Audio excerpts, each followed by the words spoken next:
Good afternoon and good evening, ladies and gentlemen, wherever you are in the world. Welcome back to the Caring Economy with me, Toby Usnik.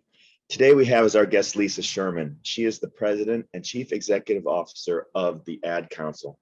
Lisa, who's been a friend for decades, is also an innovative leader and an accomplished operating executive with deep experience in the private and nonprofit sectors.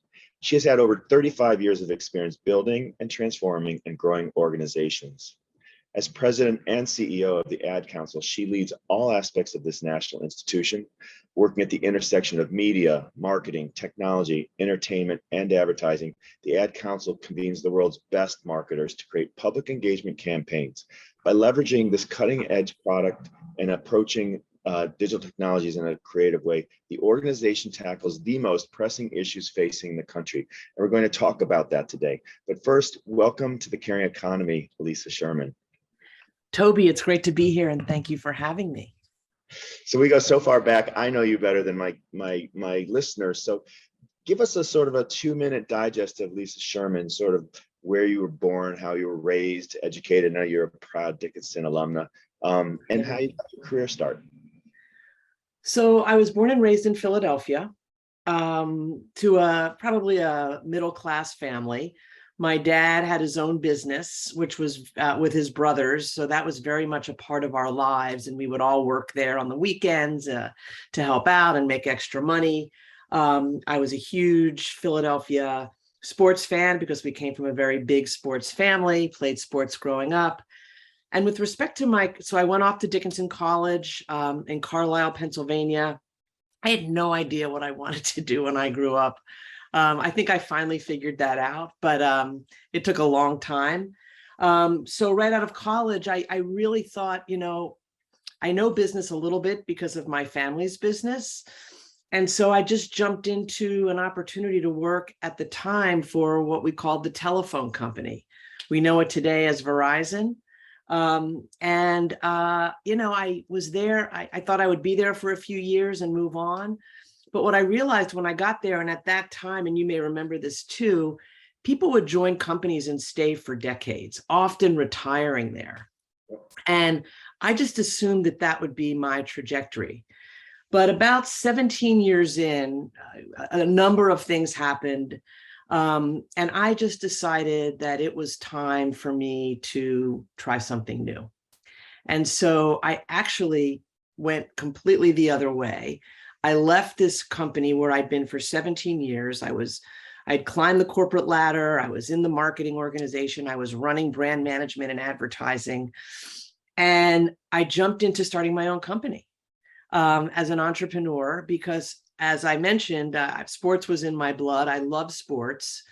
In about the year 1999, women's sports was really on the rise. The WNBA had just started.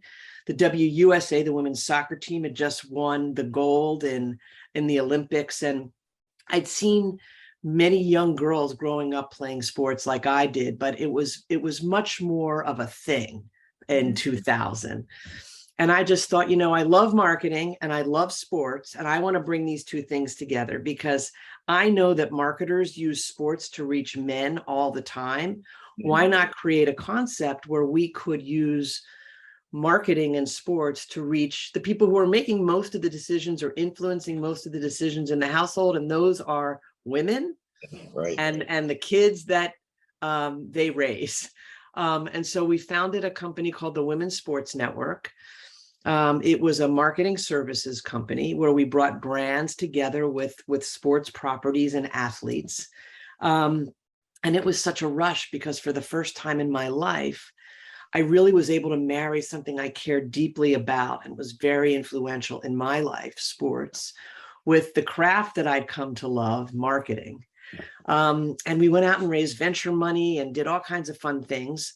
And it was going along pretty well until, sadly, 9/11, 2001, when the world changed, everybody pulled back. And the investments and the investors felt like we just couldn't see a path any further to profitability. So sadly, we had to shut our company down.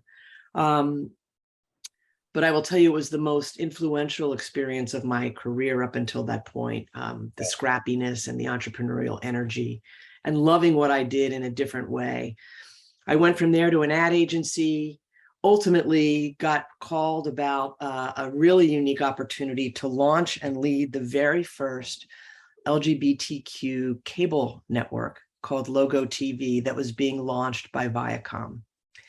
And it was another one of those things you get the call and you're like, I'm not sure I don't even know anything about TV. I'm a marketer. But I took the interview and they convinced me that they needed me to build a brand, to be the brand ambassador, to develop the infrastructure and put all the pieces in place. And the TV part, like making television, I could learn. And I was working for a guy who knew more about TV and making television successfully than, almost anybody on the planet. And so I had the real privilege of leading and launching this very unique cable network for an audience that has always been underserved on television. And it took that idea of marrying something I care deeply about with the work that I like to do to a very different level. I was there for 9 years. And we built that business from, on the day we launched, we had 3 advertisers to probably well over 100 advertisers when I left. We were in, 15 million homes, and when at the start of our launch, and 9 years later, we were probably in 60 million homes. So we had really built the business. But I got another call from another recruiter who was talking about an opportunity to be the CEO of the Ad Council. And I knew a little bit about the Ad Council, but not a lot.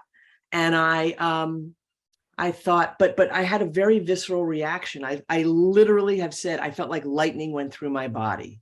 Like, this is the job I have to have next. Yeah, this is so you.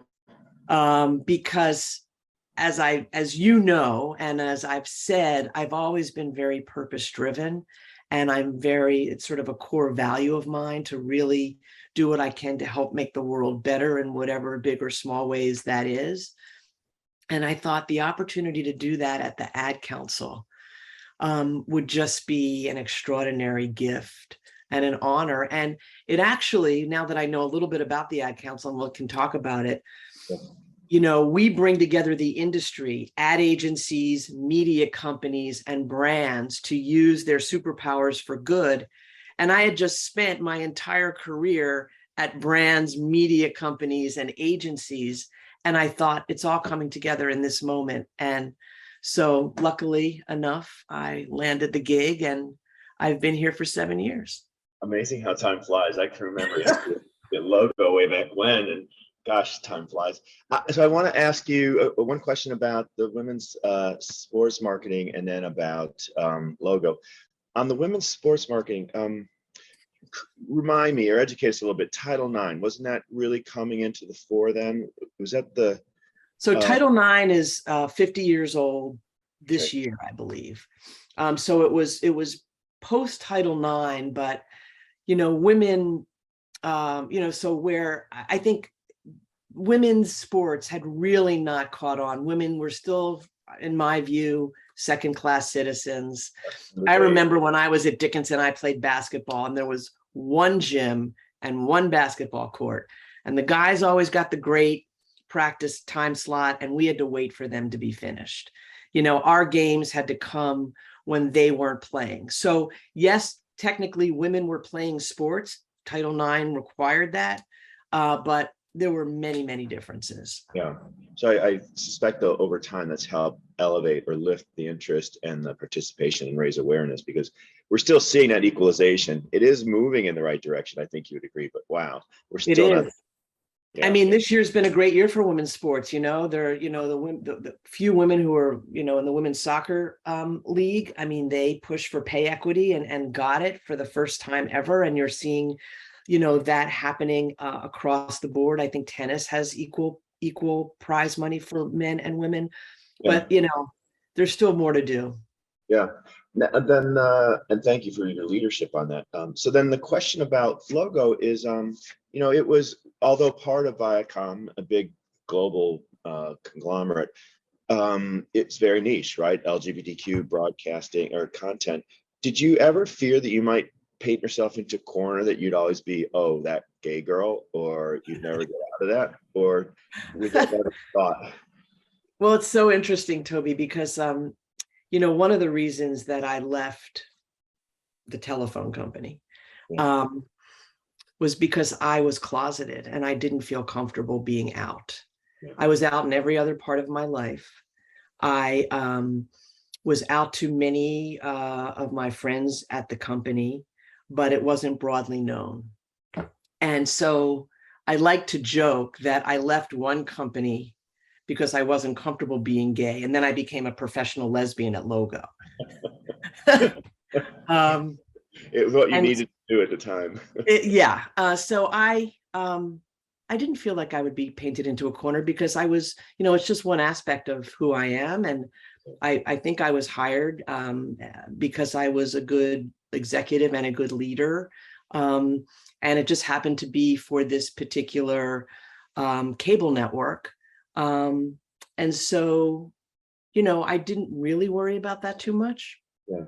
So the other sort of narrative I see in your life, and agree or disagree, but they say of entrepreneurs, you find a need, a vacancy, or a place for opportunity. So you were with the women in sports, you saw a need for this underserved population. With Logo TV, you saw this underserved population. You go to the ad council, and we'll talk about it in a bit. You're serving up content on important societal issues of the day where people need help, right? So is that a constant theme for you? You say, you definitely are a purpose-driven person, but would you say you've got the sensibility or the nose to find that opportunity of underserved communities or organizations?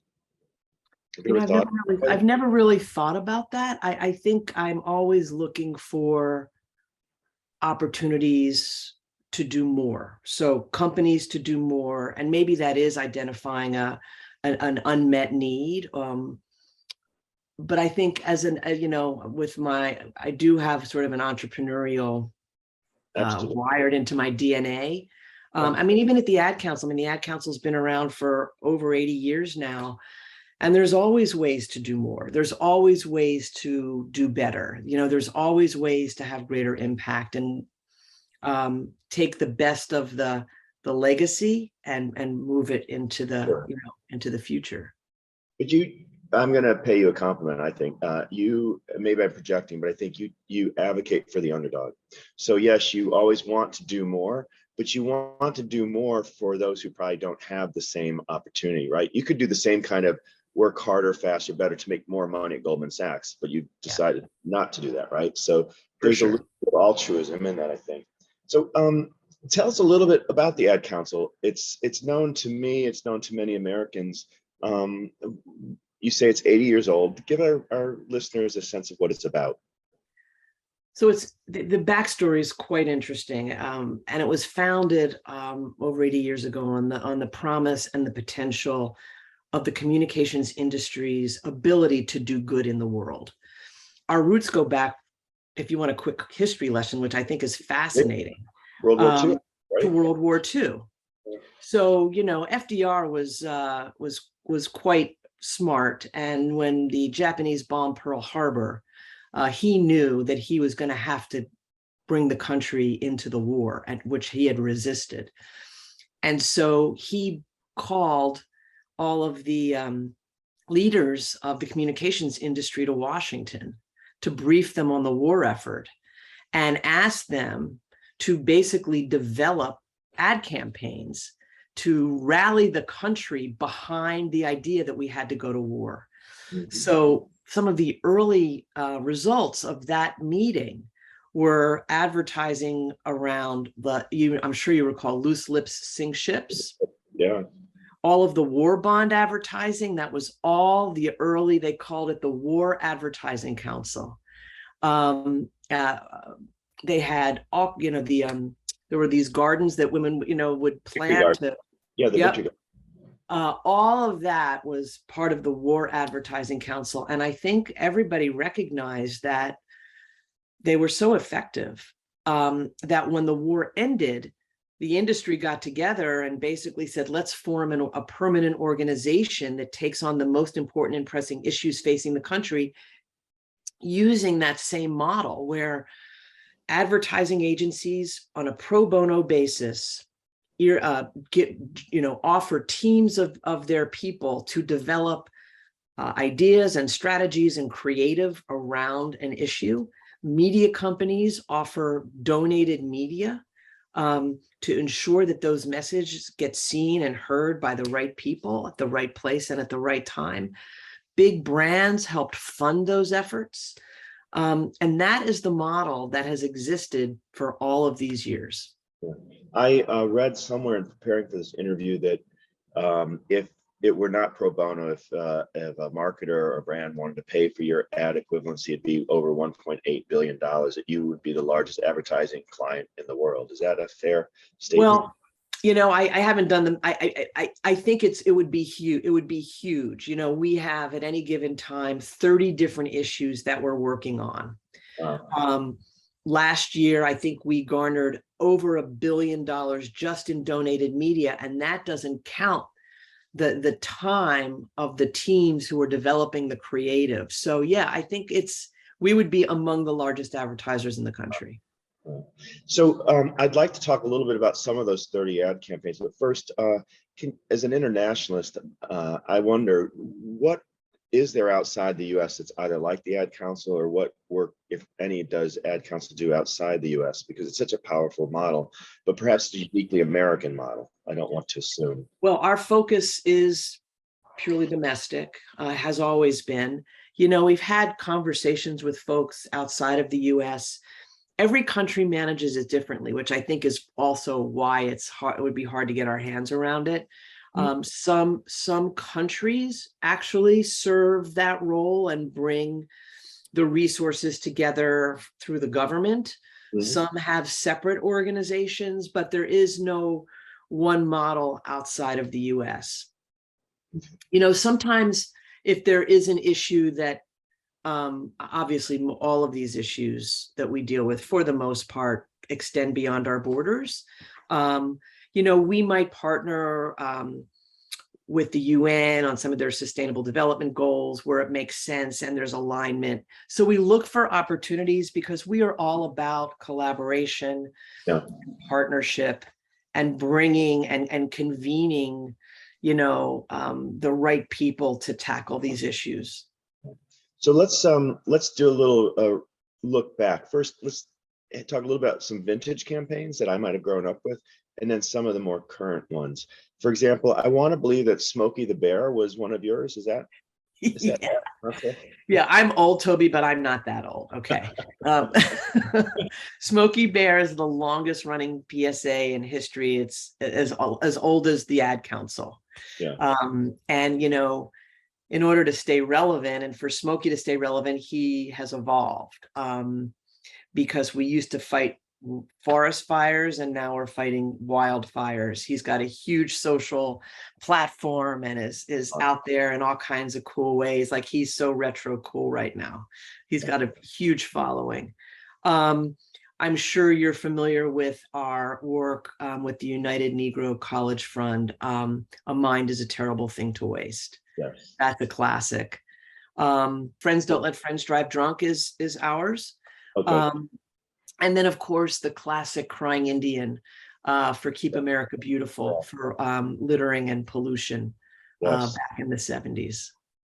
And then coming forward to today, say the past couple of years, between George Floyd, Breonna Taylor, social justice, Black Lives Matter, Me Too movements, what are some of the more, I think, based on my research, I see you're focusing, look at my notes here, you've got disaster relief, community efforts, education, environment, health and wellness, safety.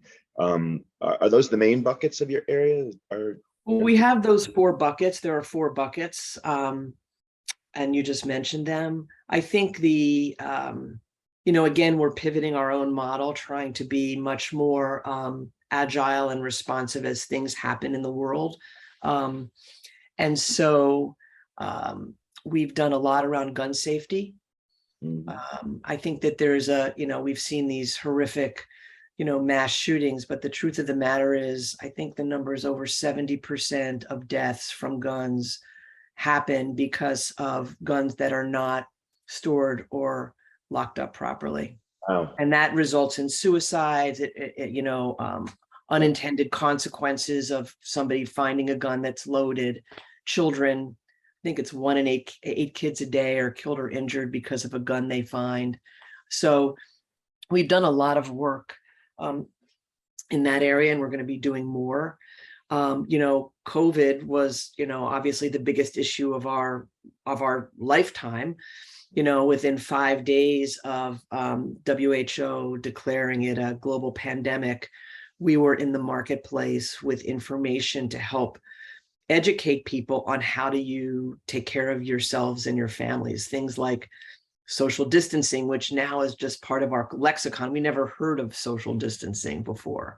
And then when we knew that our friends at Pfizer were developing a vaccine in record time, we were concerned. We were thrilled, of course, but we were quite concerned because when we looked at the data, we noticed that about half the country were hesitant about the vaccines. Yeah. And so we felt that if we couldn't help educate people to make informed decisions based on facts and science about taking the vaccine or not, and they chose not to, if we didn't do that, then we wouldn't be any better off having had the vaccine. So we went and very quickly raised a significant amount of money to fund the largest public education effort in our history.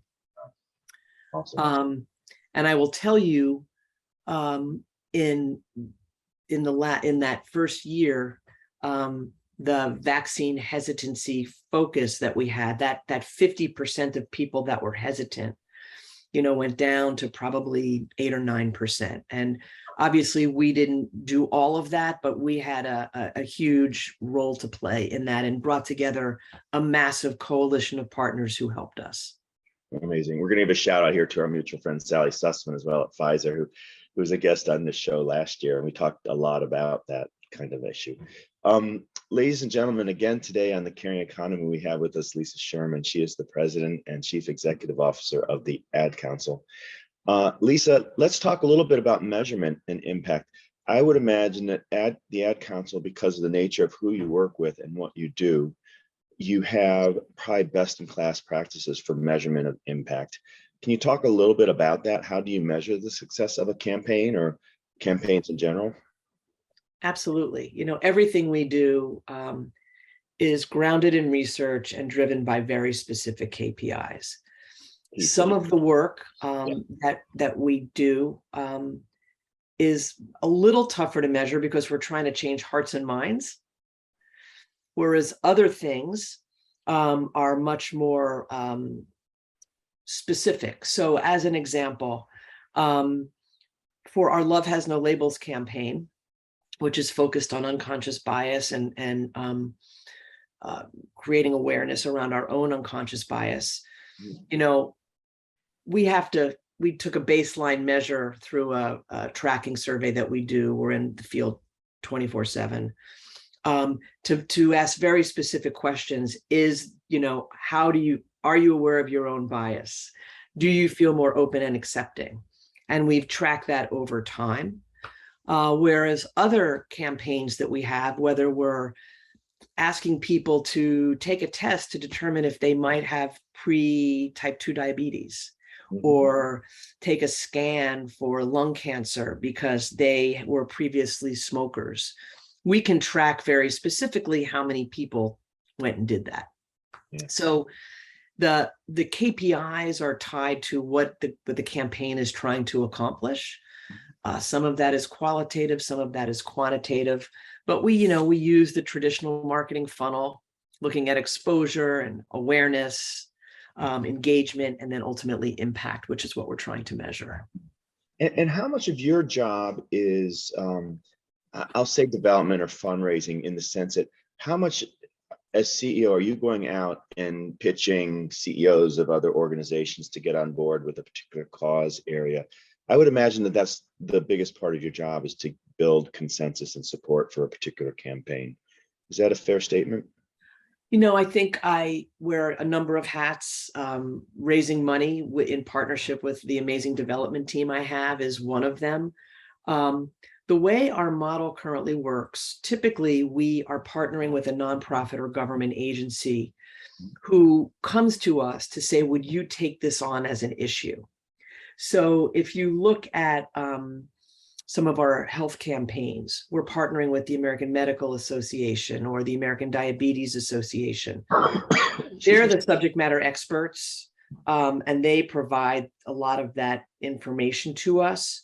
They also provide some funding for the hard costs that are required to produce the work. Agencies develop them pro bono, but you ultimately have to make something. And so when we work with a partner, we know they're bringing some funding to the campaign, but it's not enough to cover all of our costs. And so we are out fundraising. We have a big annual dinner every year that we put on, and we're working with our board, who contributes significantly to close the gap between what we get from our issue partners and what we need to run the business. And tell our listeners, if they want to be in touch with the Ad Council, they're curious about working with you, what's the best way to be in touch? Well, you can certainly go to our website and adcouncil.org, and there's a place in there to ask a question or to contact us. I think that's the best. And I would just encourage you to check out all of the work that we do on that site. Yeah, and if you see something you like, say it, right? Like, you need to grow the impact that way as well, on social and other ways. Absolutely. So can you say a little bit about your board in terms of diversity, equity, inclusion? Do you reflect the world in which you're operating? Do you feel that you've found the right balance, and how do you achieve that? It's such a great question. I would say that we're definitely getting there, but it's a work in progress. I will tell you, about 3 or 4 years ago, one of our board chairs said that she wanted for her goal, one of her goals, to increase the diversity of our board. And we've had a pretty aggressive effort to diversify every aspect of the organization, internally through our employee bodies, the partners that we work with, and our board. And so we did some analysis to determine what would be appropriate measures and milestones for us to try and hit. At the time, we had 36% women on the board, and we said we wanted to be 50-50 board. So we said 50% is our goal. We also, at the time, had only 8% of our board members as BIPOC. And so in looking at what the industry looked like, and what CMOs in particular looked like, we set a fairly aggressive goal of 20%. I will tell you that we have not hit that goal yet, but we are at the moment at 17%. And it's a constant effort to really try and identify new members who can help diversify our board. Yeah, I don't know if he's on your board, but one of our past guests here was Damon Jones from P&G, Chief Comms Officer. Astonishing what he's done and what they do. I'd be very happy to connect you. I will take you up on that. He's been there for a couple of decades, and wow, they do a really great, in my view, practice of DE&I in a matrixed global organization. So what's social justice in Japan is quite different from social justice in the US, but through different fascinating. I'll introduce you. And we've worked closely with Mark Pritchard, who's the chief brand officer of P&G. He was actually the chair of our board a couple of years back. But yeah, P&G's doing really, really excellent work in this space. They're changing the playbook. They're writing the playbook, actually, for what brands, I think, can do. Yeah, it's inspiring in a way that I would think for their employees.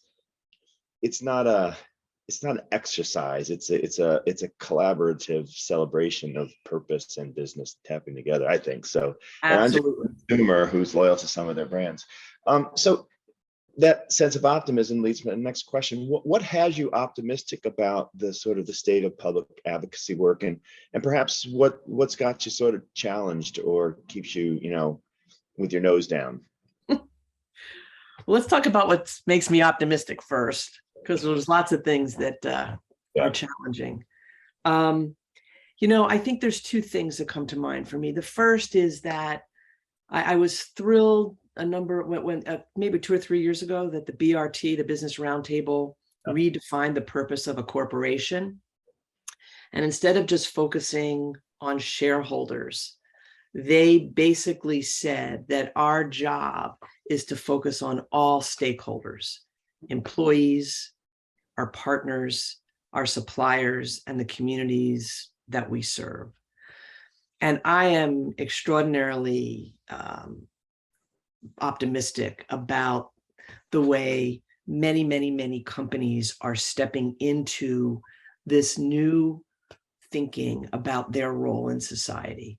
Mm-hmm. Because I think they're, as we just saw in the most recent Edelman Trust Barometer, corporations are among, I think, at the top of the list of the most trusted groups right now.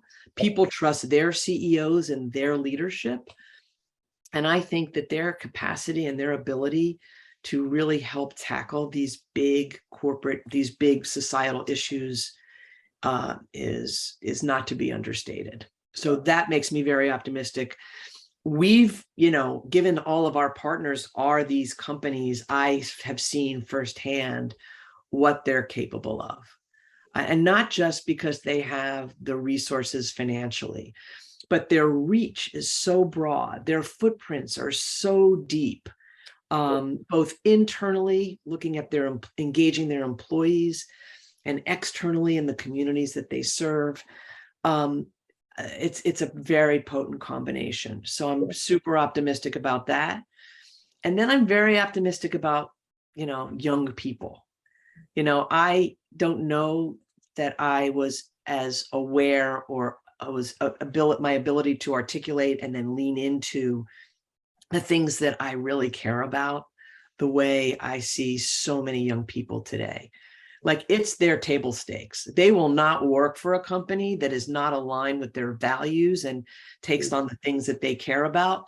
They're customers, they're consumers, so they're a powerful voice. At the end of the day, they have a lot to say, and we need to listen. Yeah, their intentions are honorable, I think. So 100%. Yeah. And do you want to give any example of something that's keeping you up at night, or we can? How about everything, Toby? I mean, Ukraine. You're doing a lot around Ukraine, I know, and that's just. Yeah, we've look, when your mission is to take on the most important and pressing issues facing the country, and every day you wake up and there's something else happening, it's a lot.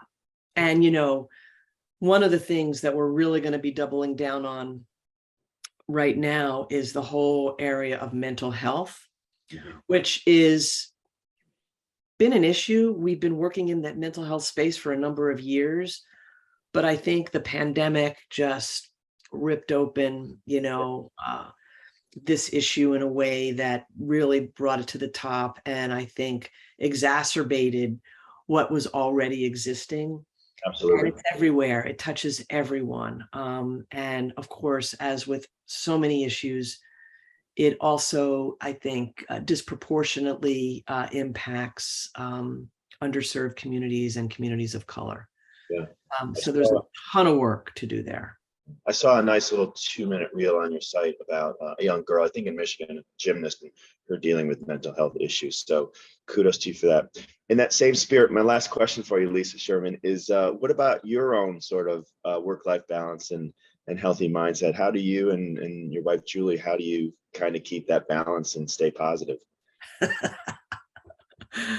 That is also a tough question. I think this idea of balance is just I think it's the wrong word. I've heard some people refer to it as integration, work-life integration.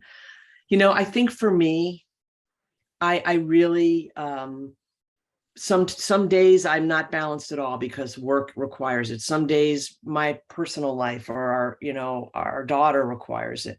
I think it's really just making sure that you take time to check in with yourself that I check in with myself.